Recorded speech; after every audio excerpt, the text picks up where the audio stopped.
오늘 은혜 받을 말씀의 제목은 그리스도의 선구자 요한의 출생입니다. 12월 25일 우리가 예수님 탄생하신 날로 우리가 지키고 있습니다. 주님이 오신 것 우리가 다 기뻐하고 또 서로 이렇게 즐거워하는 날인데,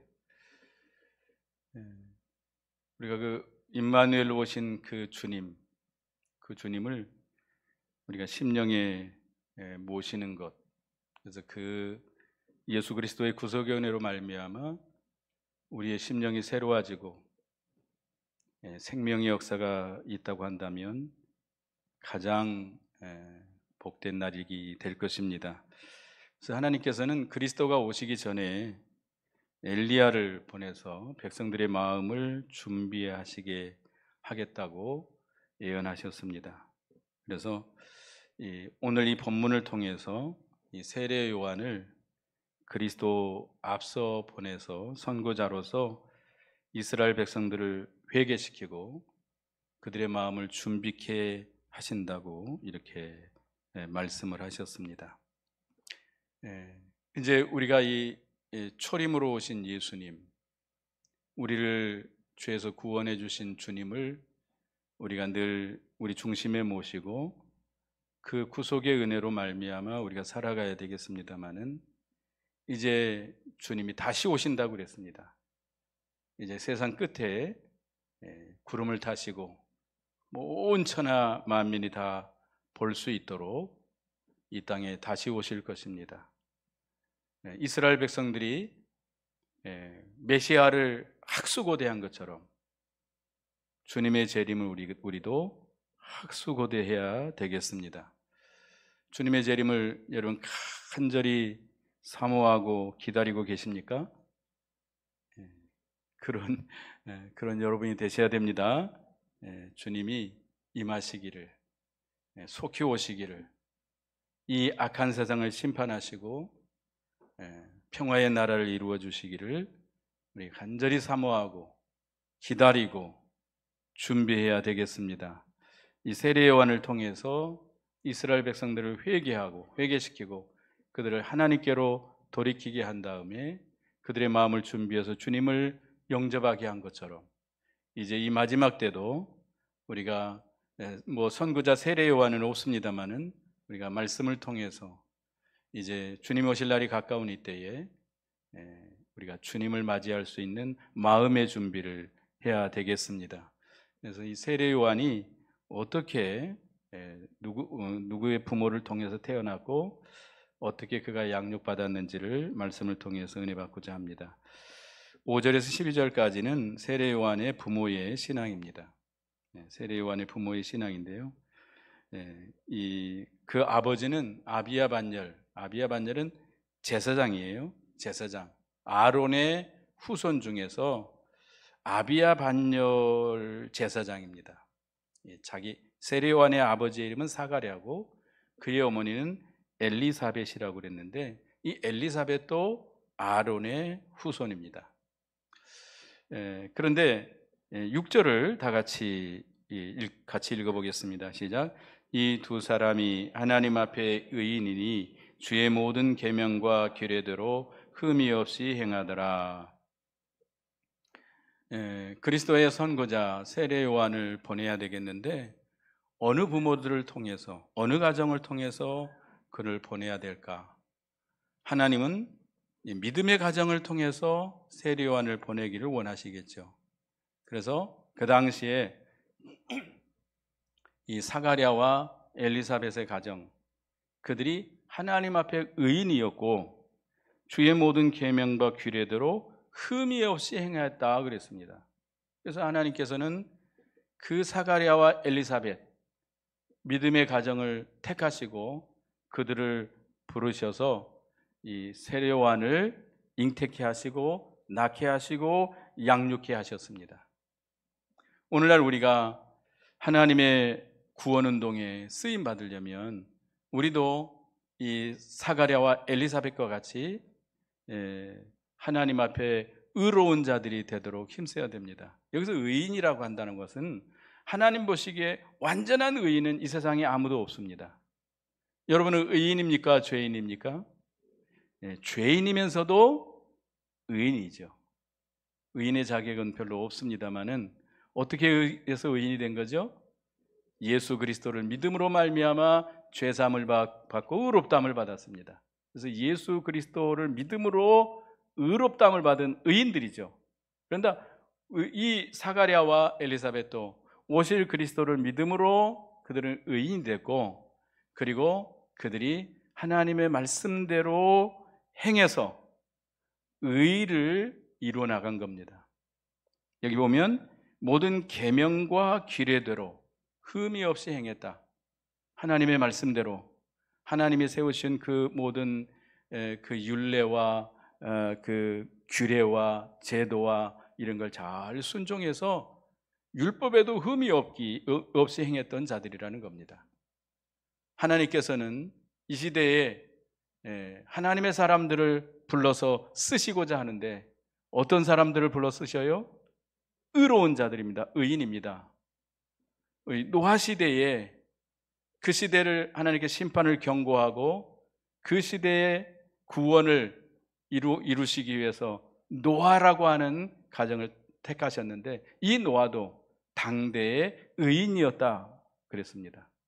그러니까 어느 시대는 하나님께서는 믿음을 지켜나가는 하나님의 말씀대로 의를 이루어 나가는 그 의로운 자들을 보시고 그들을 택하시고 그 시대에 하나님의 구원 역사를 이루어 나가시고 계시는 것입니다. 우리도 이 악한 시대에, 마지막 시대에 참 믿음을 지키기가 어려운 시대입니다.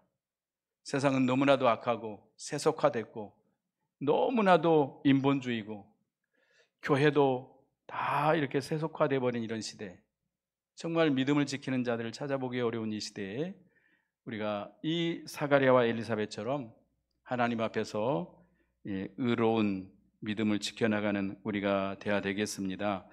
그리고 이 엘리사벳은 잉태하지 못했습니다. 사가랴와 엘리사벳은 나이가 많았는데 8절에 보면 8절 다 같이 읽어보겠습니다. 시작. 마침 사가랴가 그 반열의 차례대로 하나님 앞에서 제사장의 직무를 행할세. 이 사가랴는 제사장입니다. 제사장이지만 제사장들이라고 해서 자기 마음대로 성전에 올라가서 하나님의 일에 봉사할 수 없습니다. 왜냐하면 다윗 시대부터 이미 제사장들의 수가 너무 많아가지고 다윗이 24반열로 나누었습니다. 24반열로 나눠가지고 한 반열이 1년에 2번씩 6개월에 한 번씩 일주일 동안 성전에 올라가서 하나님을 섬기도록 그렇게 했습니다. 성전에 올라가면 뭐 여러 가지 일이 있겠잖아요. 뭐 촛대에 불을 켜고 또 진선병 그 떡을 쪄서 하나님께 드리고 또 향단에 향을 피우고 또 밖에는 이제 짐승을 잡아다가 백성들이 끌고 온 그 짐승을 잡아서 하나님께 제사 드리고 일이 너무 많습니다. 또 청소하고 이런 모든 일들인데 그것들을 이 제사장들이 수가 너무 많다 보니까 24반열을 통해서 이렇게 했고요. 또 한 반열에도 너무 제사장이 많으니까 6일 동안 매일 4번씩 이렇게 제비를 뽑아가지고 이렇게 하나님의 일을 봉사하겠다고 합니다. 첫 번째 제비를 뽑은 사람은 제단을 청소하고 불을 준비하고 두 번째 뽑힌 사람들은 촛대와 향단을 청소하고 세 번째 뽑힌 사람은 향단에 향을 피우고 네 번째 뽑힌 사람은 제단에다 제물을 드리는 그런 일을 하게 했습니다. 근데 사가랴는 몇 번째 제비가 뽑힌 것이죠? 그러니까 세 번째 제비가 뽑혀서 향단에 분향하는 그런 일을 했던 것입니다. 우리가 하나님의 일을 할 때에 특별히 이렇게 주님의 몸된 교회에서 주님을 섬길 때에 우리는 자기의 맡은 그 자리, 하나님이 세워준 그 자리에서 그 이상의 생각을 품지 않고 자기 일에 충성을 다해야 됩니다. 어떤 사람은 모든 일을 자기가 다 하려고 하는 사람들이 있어요. 모든 여기도 간섭, 저기도 간섭, 저기도 간섭, 저기도 간섭. 그러면 안 됩니다. 우리가 각자 자기 맡은 그 자리에서 더 이상의 생각을 품지 말고 자기 맡겨준 그 일에서 그 일을 충성을 다하고 또 서로 협력해서 하나님의 일을 받들어 나가야 됩니다. 이 사가랴도 이 향을 피우는 일, 뭐 다른 일 많잖아요. 청소하는 일, 뭐 제물을 드리는 일, 뭐 여러 가지 일들이 많이 있지만 그 제비 뽑혀서 자기가 맡겨진 그 일에 충성을 다했던 겁니다. 우리도 하나님을 섬김에 있어서 우리에게 맡겨준 일에 충성을 다하는, 겸손하게 충성을 다하는 우리가 되어야 되겠습니다.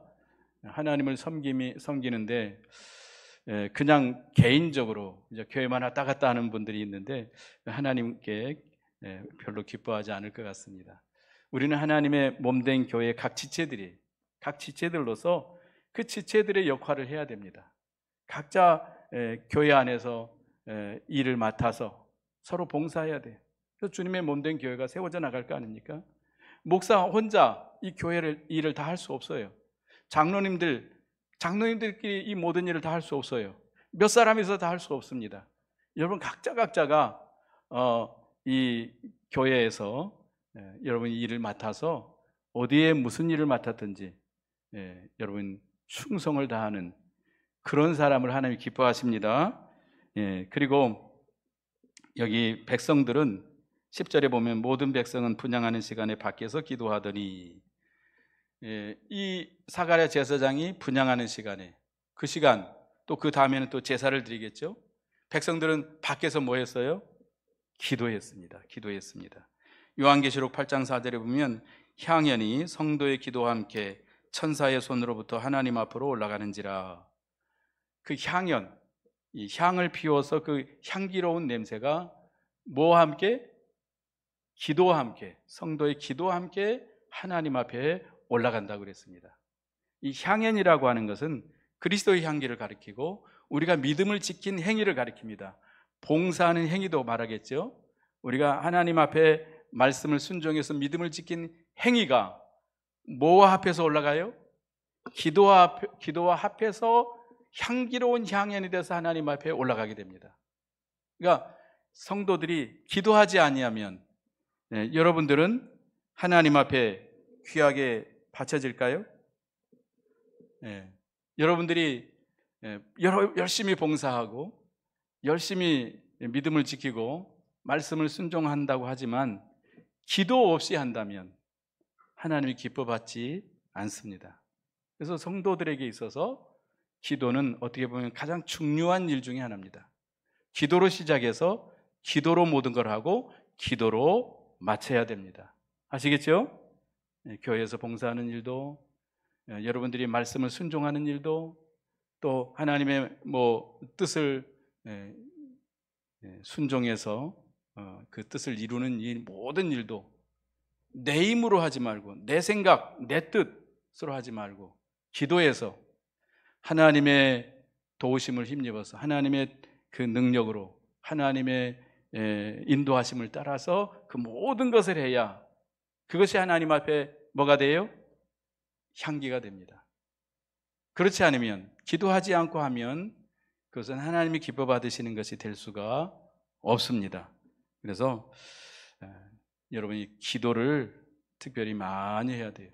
특별히 여러분들이 이제 이렇게 목사라든지 또 우리 장로님들, 또 교회 안에서 중요한 일을 하시는 분들 기도 많이 하고 해야 됩니다.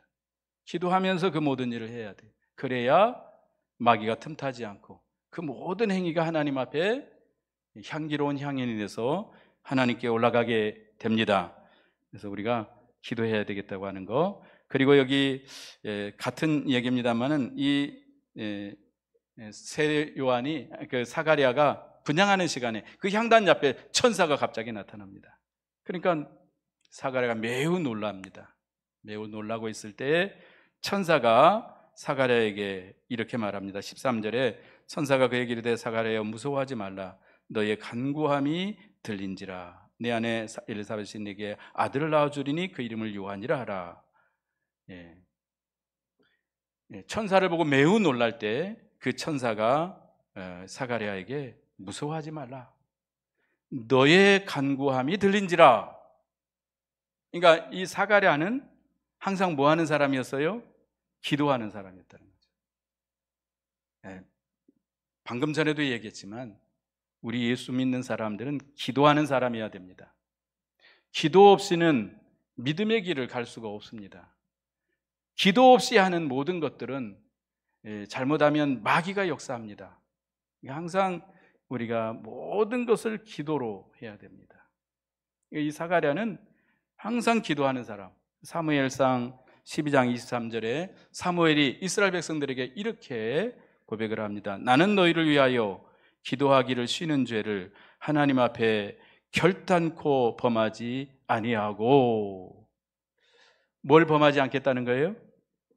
기도하기를 쉬는 죄를 하나님 앞에 결단코 범하지 않겠노라. 기도하는 것을 쉬어서는 안 됩니다. 그래서 물론 우리가 다 물론 각자 은사가 있고 재능이 있습니다. 그러나 그걸로 되는 게 아닙니다. 우리는 하나님 앞에서는 너무나도 미련하고 너무나도 무능한 사람들이기 때문에 기도해서 하나님의 지혜를 얻고 하나님의 능력을 힘입어서 모든 일을 하는 우리가 돼야 되겠습니다. 근데 이 사가랴가 뭘 기도했을까요? 아들을 달라고 기도했을까요? 그러지 않았던 것 같아요. 여기 뒤에 보면 그 아들을 낳아주겠다고 하니까 18절에 사가랴에게 천사에게 이르되 내가 이것을 어떻게 알리오? 내가 늙고 아내도 나이가 많으니이다. 만약에 아들을 달라고 기도했다면 이런 말을 하겠습니까? 그는 백성을 대표해서 하나님 앞에 제사 드리는 제사장이었기 때문에 누구를 위해서 기도했겠죠? 백성들을 위해서, 이스라엘 나라를 위해서 기도했겠죠. 이스라엘 나라에게 가장 필요한 게 뭐죠? 그 시대에 메시아입니다. 메시아가 속히 오시기를, 메시아가 속히 오셔서 이 평화로운 나라를 이루어 주기를 간절히 기도했을 것 같아요. 그래서 하나님께서 그 기도를 들어주시고 그 메시아의 선구자 요한을 너를 통해서 너와 너 아내를 통해서 낳게 해주겠다는 겁니다. 그러니까 우리가 기도하면 하나님이 우리 기도를 들어주십니다. 여러분, 특별히 하나님의 나라를 위해서 하나님의 뜻대로 우리가 기도해야 되겠습니다. 그래서 이제 13절에서 17절까지는 요한의 양육과 사명인데요, 이 요한을 엘리사벳이 낳게 하겠다고 그랬는데 그 아들을 낳기 전에 이미 이름을 붙여줬습니다. 요한이라고 붙여줬는데 요한이라는 뜻은 여호와의 총애라는 뜻입니다. 하나님의 사랑을 받는 자라는 뜻이죠. 그러니까 이 낳기도 전에, 그러니까 요한은 그가 그 하나님의 특별한 사랑을 받을 만한 그런 인품을 갖고 있기 때문에 하나님께서는 그렇게 요한이라고 하는 이름을 붙여주셨습니다. 그리고 그 요한이 태어날 때 너도 기뻐하고 즐거워할 것이고 많은 사람도 그의 태어남을 기뻐하게 될 것이다. 왜? 요한은 누구의 선구자예요?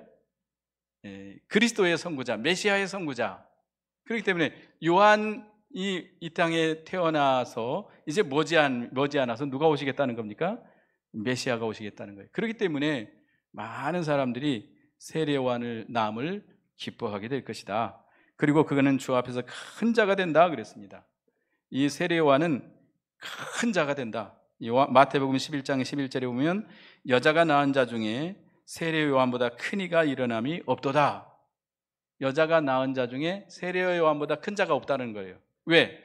이 세례 요한은 그리스도의 선구자의 역할을 할 것이고 아주 중요한 역할을 하는 거예요. 엘리야 선지자처럼 그 시대에 아주 큰 사명을 가지고 태어난 사람이고, 또 그리스도에 대한 그 진리를 가장 많이 가지고 있습니다.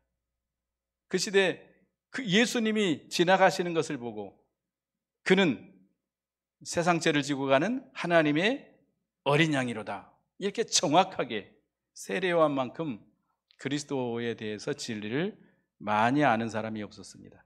그러니까 이 믿음 안에서는 진리를 가장 많이 가지고 있는 자, 진리를 가장 많이 붙들고 순종하는 자가 가장 큰 자가 되겠죠. 그래서 이 세례 요한이 큰 자가 되고 그는 또 포도주나 독한 술을 마시지 아니하며 그랬습니다. 이 말은 뭐냐면 나시린이 된다는 겁니다. 구약 시대에 민수기 6장에 보면 하나님 앞에 몸을 드리는 자들, 하나님 앞에 구별해서 내가 하나님 앞에 몸을 드리겠습니다. 나신인인데요. 그들은 한 주간 하나님 앞에 자신을 구별해서 거룩하게 지킵니다. 그때는 술을, 포도주나 독한 술을 마시지 않습니다. 그리고 머리를 자르지 않습니다. 그리고 시체로 인해서 더럽히지 말아야 됩니다. 이렇게 정결하고 거룩한 생활을 해야 되는데, 근데 구약 시대에 일생을 하나님께 나신으로 바친 자들이 있습니다. 삼손이라든지 사무엘이라든지. 이 신약 시대는 누가 나실인이에요? 세례 요한이 나실인이고, 우리 모든 예수 믿는 모든 성도들은 평생을 나실인으로 살아야 됩니다. 여러분 누구예요? 나실인들이에요. 왜? 고린도전서 6장 20절에 보면 우리 몸은 우리 것이 아니고 예수 그리스도의 피로 값주고 사신 하나님의 것이라고 그랬습니다. 우리는 예수 그리스도께서 피 흘려 사셔서 하나님께 바쳐진 자들이에요. 여러분은 하나님께 바쳐진 자들이에요. 그러니까 하나님께 바쳐진 자, 나실인들이라는 겁니다. 그래서 여러분 일생 동안 예수 믿는 자들은 나실인으로서 거룩하고 경건하게 살아야 됩니다. 세상 사람들처럼, 다른 사람들처럼 아무렇게나 살아서는 안 됩니다. 바쳐진 자들로서 구별되게 살아야 돼요. 경건하게 살아야 돼요. 그래서 여기 포도주나 독주를 마시지 않는다는 것은 세상에 취하지 않는다는 겁니다. 요한계시록 17장 2절에 보면 음녀의 음행의 포도주에 취하였다라고 말씀하고 있습니다. 세상은 음녀입니다. 음란한 여자인데 이 세상주의, 세상의 걸 가지고 우리 믿는 자들에게 마시어서 취하게 만드는 거예요. 세상에 빠지면 안 돼요. 제가 늘 말씀하고 있지만 여러분 바다에 가면 큰 배가 지나가죠. 화물선 같은 경우는 어마어마하게 큽니다. 근데 그 화물선이 물에 빠지지 않고 간단 말이죠. 왜지요? 그 물을 이용해서 그 부력을 가지고 전진해 가는 겁니다. 근데 그 화물선에 구멍이 나면 어떻게 되죠? 침몰하고 망하고 말지요. 그러니까 우리도 이 세상이 반드시 필요합니다. 여러분 이 세상에 태어났고 이 세상에 살아야 돼. 이 세상의 모든 걸 이용해서 여러분들이 믿음의 길을 걸어가야 돼요. 믿음의 길을 걸어가야 돼요. 그렇다고 해서 세상 것이 좋다고 세상 것에 눈을 돌리고 세상 것을 바라보고 세상 것을 의지하고 세상 것을 사랑하고 세상 것에 빠져버리면 안 됩니다. 그러면 여러분 어떻게 돼요? 타락해요. 침몰한 배와 같이 여러분은 끝장나고 맙니다. 여러분의 신앙은 끝장나고 마는 거예요. 그렇기 때문에 우리가 이 세상을 살아갈 때에 세상의 모든 걸 이용해야 돼요. 돈도 직업도 세상의 모든 것 다 이용해서 우리가 표대신 예수 그리스도를 바라보고 세상 것은 그 세상 것을 좋아하고 사랑하고 의지해서는 안 됩니다. 하나님이 주신 것으로 우리가 자족하면서 누구만 바라봐야 돼요? 예수 그리스도만 바라보고 이 세상 것을 이용해서 전진해 나가야 됩니다. 전진해 나가야 돼요. 그래서 이 나신인으로 살아야 된다는 것. 그 다음에 이 세례 요한은 모태로부터 성령의 충만함을 받았다 그랬습니다. 태어나기 전부터 성령의 충만함을 받았다. 성령의 충만함이라고 하는 것은 성령의 감동과 인도와 주장을 온전히 받은 겁니다. 우리도 항상 성령의 충만함을 받도록 힘써야 되겠습니다. 자기를 죽여야 돼요. 성령의 충만함을 받으려면 자기를 죽여야 돼요. 자기 생각, 자기 뜻, 자기 고집, 자기 교만 다 버려야 돼요. 그래서 이 성령께 붙들려서 성령이 인도하는 대로, 성령이 주장하는 대로, 성령께서 감동하시는 대로 따라가야 하나님 앞에 귀히 쓰임을 받을 수 있습니다.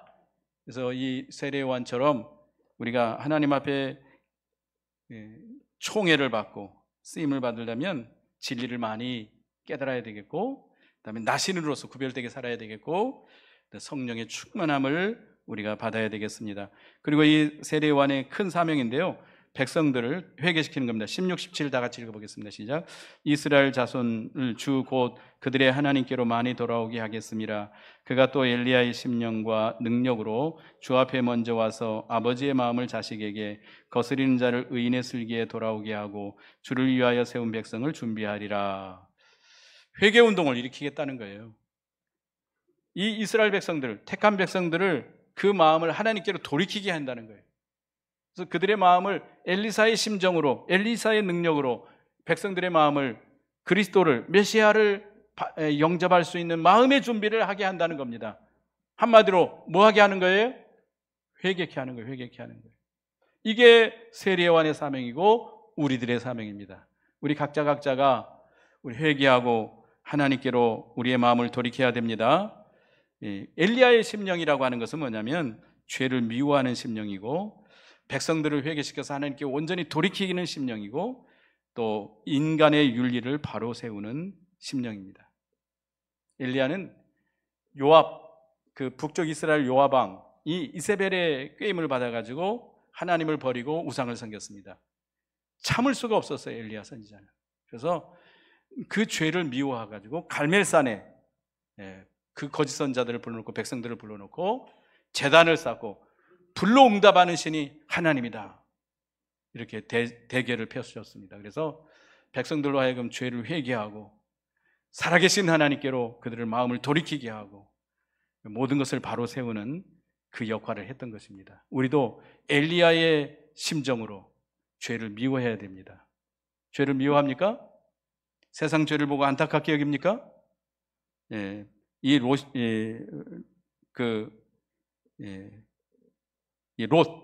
아브라함의 조카 롯이 소돔 고모라에 가 있었지만 그는 그 소돔 고모라에서 일어나는 모든 그 악한 죄를 보고 심령이 상했다고 그랬어요. 그래서 하나님께서 그를 건져주셨어요. 여러분도 이 세상에 지금 살고 있지만 세상의 죄를 보고 어떤 마음을 가져야 돼요? 통회하는 마음을 가져야 돼요. 안타까운 마음을 가져야 돼요. 그럴 수도 있지. 죄를 짓는 것이 좋게 보이면 안 됩니다. 그럴 수도 있지라고 생각하면 안 돼요. 죄를 미워하고 죄와 싸우되 피 흘리기까지 우리가 싸워나가야 되겠습니다. 회개하고 돌이켜야 되겠고, 윤리를 바로 세워야 돼요. 하나님께 바로 하는 자는 모든 인간에게도 바로 합니다. 하나님께 바로 한다고 하면서 사람들에게 바로 하지 못한다면 그것은 하나님께 진정으로 바로 선 자가 아닙니다. 여러분들이 윤리가 바로 돼야 돼요. 우리가 사람들과의 사이에 윤리와 도덕을 지켜야 됩니다. 부모를 공경해야 됩니다. 다른 사람을 사랑해야 됩니다. 질서를 지켜야 됩니다. 세상 법을 지켜야 됩니다. 지킵니까? 세상의 윤리가 다 허물어져 가고 있죠. 세상이 거꾸로 가고 있죠. 거꾸로 돌아가고 있는 이 시대. 어른들이 어린아이들에게 무릎을 꿇는 시대. 악한 시대가 된 거죠. 거꾸로 가는 시대. 이런 시대에 여러분 안타깝게 여기고, 여러분 자신들부터 윤리를 바로 세워야 돼요. 그러려면 회개하고 하나님께 바로 서야 돼요. 그래서 우리가 하나님께도 바로 해야 되겠지만 모든 세상과의 윤리와 도덕에도 바로 해서 우리가 주님을 맞이할 수 있는 준비를 해야 되겠습니다. 이 회개운동은 세례요한의 사명이면서 이 말세를 당한 우리의 사명입니다. 주님 오실 날이 가까웠는데 사가랴가 믿지 못했습니다. 그래서 벙어리로 지내게 되고 이 세례요한이 엘리사벳에게 잉태하게 됩니다. 그래서 이 엘리사벳은 5달 동안 숨어 지냈습니다. 왜요? 늙은 여자가 아기를 가서 부끄러워서 그랬을까요? 그건 아니고요. 하나님이 주신 은혜를 고요히 간직하고 조용히 하나님의 뜻을 이루어 나가기 위한 것이죠. 그 하나님 그리스도의 선구자로서 잉태된 그 아이를 잘 낳아서 그를 양육해야 될 거 아닙니까? 하나님 주신 은혜를 잘 간직하고 하나님의 뜻을 이루기 위해서 6개월 동안 숨어 지냈고요. 그 다음에 이렇게 고백을 했습니다. 25절에 주께서 나를 돌보시는 날에 사람들 앞에서 내 부끄러움을 얻게 하시려고 이렇게 행하심이라 하더라. 엘리사벳이 이렇게 고백했습니다. 자기의 부끄러움을 얻게 해 주신다. 자식을 낳지 못한 것이 부끄러움일까요? 옛날에는 그랬죠. 아들을 못 낳으면 죄를 짓는 거라고 그랬잖아요. 근데 그게 아니죠. 여기서 이 말은 뭐냐면 하나님의 구원 역사에 이바지하지 못하는 것이 부끄러움이에요. 근데 세례요한을 낳음으로 인해서 그 세례요한이 그리스도의 선구자로서 하나님의 구원운동에 귀히 쓰임받게 됨을 인해서 부끄러움이 없어졌다는 거예요. 여러분들도 그런 간절함이 있길 바라겠습니다. 이 마지막 시대에 하나님의 구원운동에서 내가 쓰임받았으면 쓰임받기를 간절히 바라고 원해야 되겠습니다. 여러분들이 하나님의 구원운동에 쓰임받지 못한다면 그 부끄러운 일이에요. 또 우리의 자식들이, 우리의 후의 수손들이 주님의 구원운동에, 생명운동에 귀하게 쓰임받는다면 영광스러운 일이 될 것입니다. 그래서 오늘 그리스도의 선구자로서 보낸 요한의 출생에 대해서 우리가 배웠습니다. 그 부모의 신앙을 우리가 좀 살펴봤고요. 요한의 양육과 사명에 대해서 우리가 좀 배웠는데요. 우리도 이 사가랴와 엘리사벳과 같이 의의를 지켜나가는 믿음의 가정, 또 하나님 앞에 자기의 직무를 다하고 기도하는 사람, 기도하는 우리가 되어야 되겠습니다. 하나님은 그런 자들, 그런 가정을 하나님께서 찾으시고 그런 자들을 택해서 하나님의 일을 해 나가십니다. 이제 이 마지막 시대에 누가 오실 날이 가까웠어요? 주님이 다시 오실 날이 가까웠어요. 예수님의 초림을 이스라엘 백성들이 그렇게 학수고대한 것처럼 우리도 주님 오시기를, 다시 오시기를 간절히 학수고대하는 여러분 되시기 바랍니다. 그러기 위해서 세례요한이 회개운동을 한 것처럼 여러분 속에서부터 회개운동이 일어나고 이 우리의 모든 교회가, 우리 모든 백성들이 회개운동이 일어나서 그리스도를 영접할 수 있는 준비를 하는 우리가 되어야 되겠습니다. 기도하겠습니다. 하나님 은혜 감사합니다.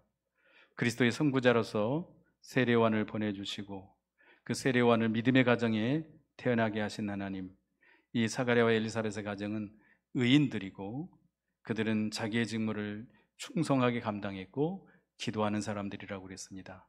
우리도 이 시대에 우리도 믿음을 지켜나가는 의로운 자들이 되게 해주시고 하나님 앞에 주님의 몸된 교회에 맡은 직물에 충성을 다하는 저희가 되게 하시고 늘 기도하는 사람들이 되게 해 주시옵소서. 하나님이 기뻐하시고 하나님이 택하시고 하나님 앞에 쓰임받는 저희가 되게 해 주시옵소서. 이제 초림으로 오신 메시아를 이스라엘 백성이 간절히 바라고 기다린 것처럼 재림하시는 주님, 다시 오시는 주님, 구름 타고 오시는 주님을 우리도 간절히 고대하고 기다리고 준비하는 저희가 되게 해 주시옵소서. 그러기 위해서 세례요한을 보내서 회개운동한 것처럼 우리도 먼저 우리의 심령 속에서 회개운동을 하고 또 우리의 교회, 또 우리 모든 하나님의 백성들이 회개하고 주님을 맞을 준비를 할 수 있는 저희가 되게 해 주시옵소서. 그러므로 주님 오실 때 영광 중에 주님을 영접할 수 있는 기뻐하고 즐거워하는 저희가 되게 해 주시옵소서. 예수님의 이름으로 기도드리옵나이다. 아멘.